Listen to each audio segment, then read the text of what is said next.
மதுவிலக்கை அமல்படுத்தாத தமிழக அரசை கண்டித்து சென்னையில் பிரச்சாரம் மேற்கொண்ட சட்டக்கல்லூரி மாணவி நந்தினி கைது செய்யப்பட்டார். ஆர்கே நகரில் தமது தந்தையுடன் பிரச்சாரத்தில் ஈடுபட்ட நந்தினி சட்டமன்ற தேர்தலில் ஜெயலலிதா போட்டியிடும் தொகுதியில் வீடு வீடாக சென்று அவருக்கு எதிராக பிரச்சாரம் மேற்கொள்ள இருப்பதாகவும் தெரிவித்தார். மதுவுக்கு எதிராக எந்த நிலைப்பாட்டையும் எடுக்காத தமிழக அரசு மதுவை ஒழித்தால் கள்ளச்சாராயம் பெருகும் என பொய் பிரச்சாரத்தில் ஈடுபட்டு வருவதாகவும் நந்தினி குற்றம் சாட்டினார்.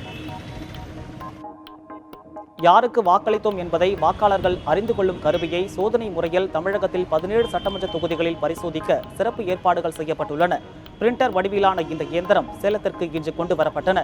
சேலம் வடக்கு தொகுதியில் உள்ள 284 வாக்குச்சாவடி மையங்களிலும் பயன்படுத்துவதற்காக பீகார் மாநிலம் மதுபனி மாவட்டத்தில் இருந்து 417 இயந்திரங்கள் கொண்டு வரப்பட்டன.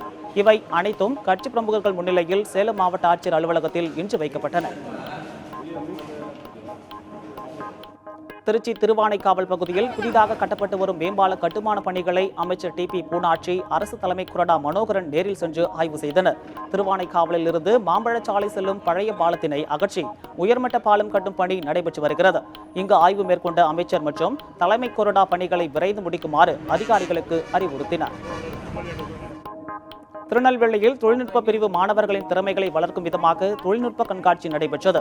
அறிவியல் மையம் மற்றும் திருநெல்வேலி அண்ணா பல்கலைக்கழகம் இணைந்து நடத்திய இந்த கண்காட்சியில் மின்னணுவியல், இயந்திரவியல், சிவில் உள்ளிட்ட பிரிவுகளில் 127 படைப்புகள் தேர்வு செய்யப்பட்டு காட்சிக்காக வைக்கப்பட்டுள்ளன.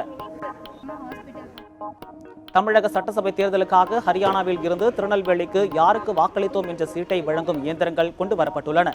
தமிழகத்தில் முதன்முறையாக வந்துள்ள இந்த 386 இயந்திரங்களை நெல்லை மாவட்ட ஆட்சியர் கருணாகரன் ஆய்வு செய்தார்.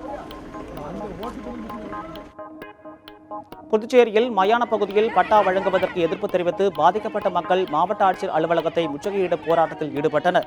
கீழாகரம் பகுதியில் வசித்து வந்த 150க்கும் மேற்பட்ட குடும்பத்தினரை காலி செய்துவிட்டு மயான பகுதியில் குடியேறுமாறு அத்தொகுதி சட்டப்பேரவை உறுப்பினர் ஜெயக்குமார் மிரட்டுவதாகவும் அப்பகுதி மக்கள் புகார் தெரிவித்துள்ளனர்.